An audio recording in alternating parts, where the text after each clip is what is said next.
سلام تخطيتنا channel كم تخونو أبزلنا من ريو بزعبا ناي قوانقوا تقريت زعبي ناي صحف سند بوحدو كساب زلنا أوان اتزعبي سند مخانو يزمنلو بزعبي نحن زعرب السند زي من يتحفو ويسندوه أم تايزة تقريخة أبي تسندو زركبا بزوان زي زبلن كارو تار استاتن كنرينا قوانقوا تقريت كلاتنا خمن فولتو حدا كابتو من هاجرنا ببزح تزاربتو أب كراي درجة زسرع قوانقواي نسو تراي زي كونا دما اسمو بقولنا قوانقواون سيما وخوينو حدا كابتوم كاب قوانقوا جز فلقوي زوجو كم تقرينانا محرناني نعم حرنيا ولا قبزح أزاربي ويا كرخر جودات انتلوه أبزناي تجري لومين زارب ولا جوداجن بحتر زبالة انترينايو تجري ويتجرايت نوح تاريخ زلوه هزبن قانقانيو كنبل نخلينا بفلاي مسجز زلوه زمدنا أزي بزحي سلازي إذا قانقازي بعبي نتم تزاربتو كمودما نتزاربت تجريناون إذا سنة لزي مهلاو أزي أقدسن أبني مخنياتو كاب حدا مالت جئز زموتو قانقاتات مسموخانو دحرابتين قانقا أما معبال تجبر سراحات إذا سنة لزي مهلاو أزي أقدسن تقامن سلزقبرو ولاكو حجتي تقدسن نتزي هلوه مع تحليقن زلل وان كمتس مخانو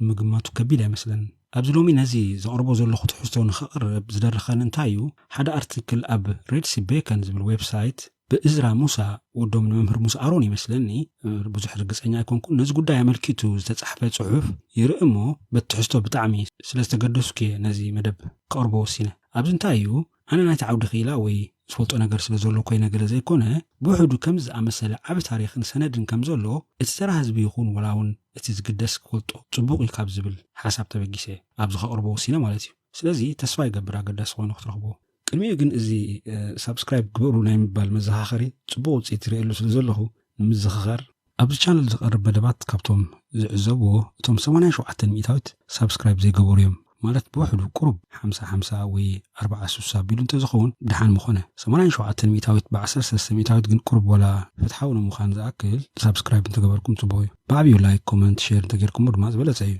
اتنا يوتيوب ألغوريزم مالت اتنا يوتيوب ماشين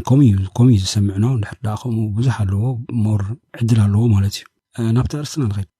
إذا ناي قوانقوا تجرايت حفشاوي بهالين كبرتاتن هزبي تجران ناي صحف سندزي أب أمريكا نيو جيرسي زركب برينستون يونيفرسيتي دهساسنا بأبسينا بزبلار استي أبشان تعتميتن حموشتن كسابشان تعتميتن شدوشتن أبزنبر أوان بساينساوي عقباب مثلا التخيلو زتسند صحف كوينو ولا ترأستو كساب حجي وفري وي دهساسنا بأبسينا يبل منلاو زغرم انديو ابتغزيتي جن اثيوبيا ابسينا تباهلا تصوع نيرا بخوميوتي ارستي دهساس وي وفرينا بأبسينا زبل زلو مالتيو ولا تأرأستكم يبل مبر اتحقق جن إذا سندزي أبيرترا بفوري دما أب قلبن كبابي عن أبطم بمنسع تباهلهم زفلطو كالوتن نبرتي نايتي كبابي زنبرو هزب تقري أبناتاتهم من نوابرو بهالي كبرتات بهيلات مسلاتات قطمتات درفتات حقتات قطا كل ناتاتهم هيوت مركز بمقبار استسند مغاني زفلط نزي أمناي قوانقوان إثنولوجين ساينس زتوكوري داساس وي وفريز مرحوز نبرا كيئلا ناي سيماو قوانقواتات دكتور ريتشارد إينو ليتمان زتبهالت جرماناو مهور إنيرو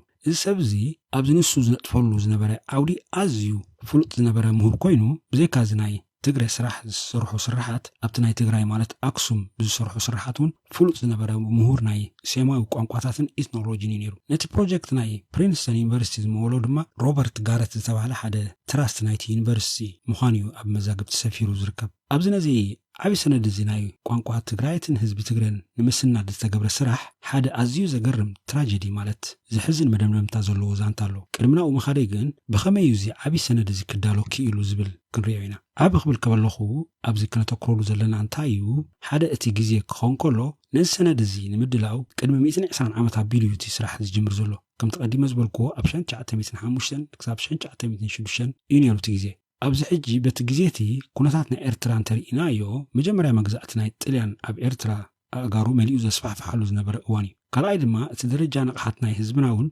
بمنصور الرأي كله برودو مخنيات أب أكاديمي دحور من باروز التراتر زلوا نجرا يكونن سلازي إذا كلتا نجرات رئيخا بتجزيتي كمز أمثلة أزيو عبيناي صحف سند نخلو نتيناي قوان بحلنا هزب تجري بحفشة خلو لمدنيا تاوي كبرتات الكوتا نايت هزب حفشة ومن نوابرو كتسند قليل يكونن مخنياتو بتقوانتي كساب نزز مثل عبيت سندات زدالو تكالات يخون بيت مرتستاتاي نبرن شوية رفع حجون يلن نسو تراي زي كوناقين ولا بولك أسابات درجاون نتحبرت السب مهورات هاي نبرون نايت إلان مقزعات دماء نتمرتي عدل زباي نبرن السند بعقنون زلوناي أقدسنا الدرجة أنترينا يون أزيو عبي أما بعبالنا يكون قطعات تجري يكون تجرينا أو يكالوت أما صناعة مرمر زلو أبركتو قليل يكونن نتدرزراتو مسنريو بتناي ليتمان أبشن شعتميتن حاموشن زغبرو فرطراي كابشن شعتميتن 10 كسابشن شعتميتن 15 أبز نبره جيزي 4 قصصات مالت فوليمات زلو مصحفتيو تداليو فوليم حدا ወይ ቅጽ ሓደ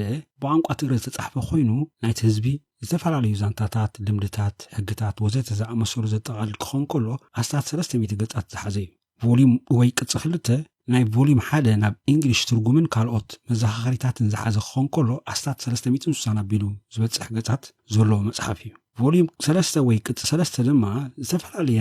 ናይቲ ሕብረተሰብ ዘዘውትሮም ደርፍታት ግጥምታት ካልኦት እቲ ሕብረተሰብ ንደቁ ንጅግንነቶም ዝውድሰሉን ኣብ ግዜ ሓዘን ድማ ዝሓዝነሎም ኣባሓላታት ዘጠቓልል ትሕዝቶ ዘለዎ ክኾን ከሎ እዚ መጽሓፍ እዚ ድማ ኣስታት 500 ገጻት ዘለዎ እዩ ቮሊም 4 ወይ ቅጽ 4 ናብ ቋንቋ ጀርመን ዝተተርጎመ ክኾን ከሎ ናይቲ ዓውዲ ክኢላ ርእቶታት ማለት ኮሜንታሪ ዘለዎ ኮይኑ ነቲ ናይቶም ግጥምታትን ዜማታትን መበቆሎም ይኹን ታሪኾም ትንተናታት ዘለዎ ኩሉ ዘጠቓለለ እዩ ማለት እዩ ልዕሊ 900 ቢሉ ዝበጽሕ ገጻት ዘለዎ ዓቢ መጽሓፍ እዩ ኸዚ እዞም 4 ቮሊማት ወይ ቅጽታት ጥራይ ልዕሊ 2000 ገጻት ዘለዎ መጽሓፍቲ እዮም ብዘይካዚ ካልእ ከም ሓደ ዓቢ ስራሕ ዝረኣይ ድማ እቲ ኣብ 1962 ዝተዳለወ ትግረ ጀርመን እንግሊሽ ዲክሽነሪ ወይ መዝገበ ቃላት እዩ እዚ ዶክተር ኢኖ ሊትማን ኣብ 1958 ድሕሪ ምማቱ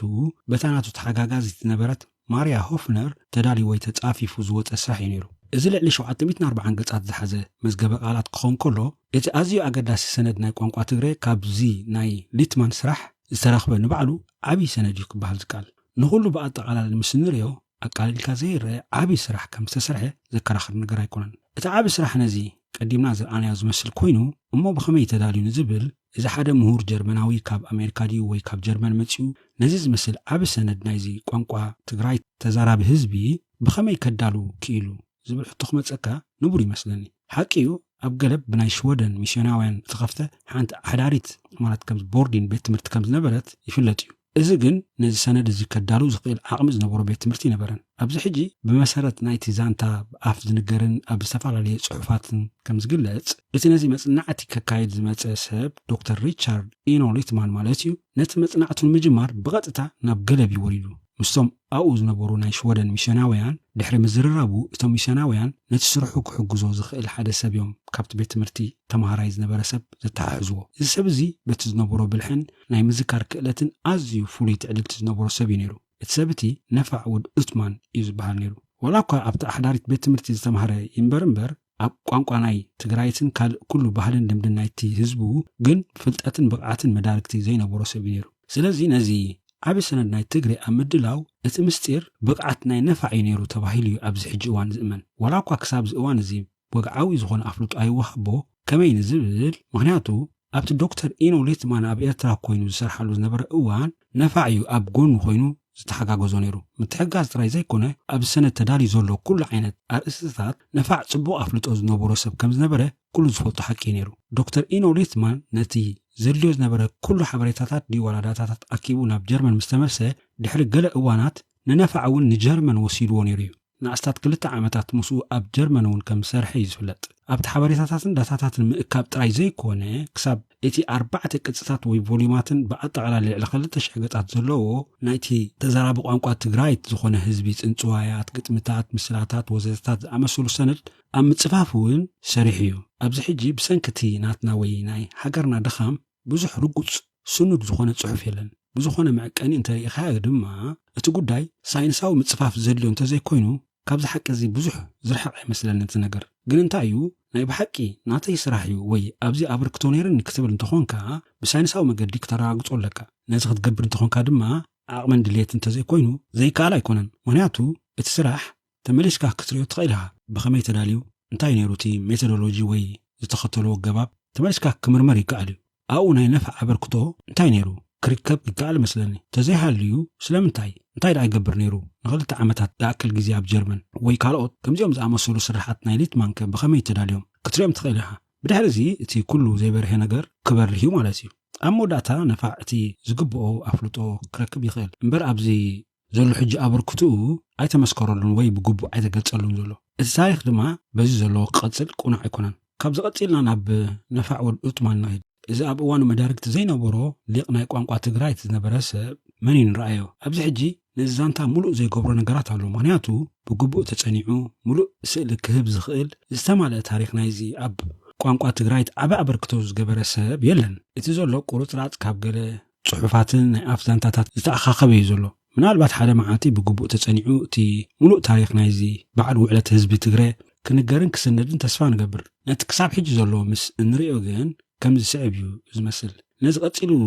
ዝቐርብ ጽሑፍ ብደሳለ በረኸት ዝጻሕፈ እዩ ደሳለ በረኸት ፖልቶ መብዛሕትናን ፖልቶ መስለኒ ካብቲ ኣነ ዝረኸብክዎ እውን እቲ ዝሓሸ ጽሑፍ እዩ ነፋዕ ወድ ዑጥማን ኣብ 1982 ኣብ ገለብ ዞባ ዓንሰባይ ተወሊዱ ወለዱ ወላውካ ብኽልተ ምኽንያታት ናብ ቤት ትምህርቲ ክሰድዎ ይደልዩ እንተዘይነበሩ ሓደ ኣብ ጉስነት ክሕግዞም ይደልዩ ብምንባሮም ክኾን ከሎ እቲ ካልኣይ ድማ ኣብ ጥዋን ኣብ ገለብ ዝነበረ ቤት ትምህርቲ ናይ ተኸተልቲ ሃይማኖት ክርስትና ሚስዮናውያን ብምንባሩ ንሱ ድማ ካብ ተኸተልቲ እስልምና ስድራ ቤታት ስለ ዝነበረ እቲ ኩነታት ንነፋዕ ምቹ ኣይነበረን ይኹን እምበር ንሱ ግን ብዝነበሮ ክቱር ናይ ትምህርቲ ድሌት በዚ ከይተዓናቐፈ ኣብ መበል 12 ዓመት ዕድሚኡ ኣብታ ኣብ ገለብ ዝነበረት ክሳብ 7ይ ክፍሊ ትምህርቲ ቤት ምህሩኡ ጀሚሩ ብዝነበሮ ሓያል በቕዓት ድማ ኣብ ውሽጢ 3 ዓመት ኣብታ ቤት ትምህርቲ ክሳብ 7ይ ክፍሊ ኣብቲ እዋን እቲ ዝለዓለ ክብፃሕ ዝኽእል ደረጃ ምዃኑ እዩ ኣብ ዓመት ዳርጋ 2 ክፍልታት እንዳተማሃረ ክዛዝሞ በቂዑ ማለት እዩ ትምህርቲ ድሕሪ ምዝዛሙ ኣብቲ ቦታ ምስቶም ሚስዮናውያን ዝነበረ ሱድስትረም ዝተባህለ ናይ ሕክምና ክኢላ ምስኡ ስራሕ ጀሚሩ ነይሩ እዩ እንዳሰርሐ ከሎ ኣብ 1905 እቲ ናይ ሰማያዊ ቋንቋን ባህልን ልምድን ናይ ሕብረተሰባት ክኢላ ጀርመናዊ ዶክተር ሪቻርድ ኢኖሊትማን ነቲ ቀዲምና ዝተዘረብናሉ መጽናዕቲ ምግባር ናብ ገለብ ይመጽእ እሞ ኣብቲ ዓዲ በቶም ሚስዮናውያን ይኹን እታ ዓዲ ጽቡቕ ኣቀባብላ ተገይሩሉ ስርሑ ክጅምር ይዳሎ ሊትማን ነቲ ናይ ሕክምና ክኢላ ሚስዮናዊ ሱድስትረም ሓደ ዝተሓጋገዘ ወዲ ዓዲ ከም ዝደሊ ሓቶሞ ሱድስትራም ይኹን እታ ዓዲ ድማ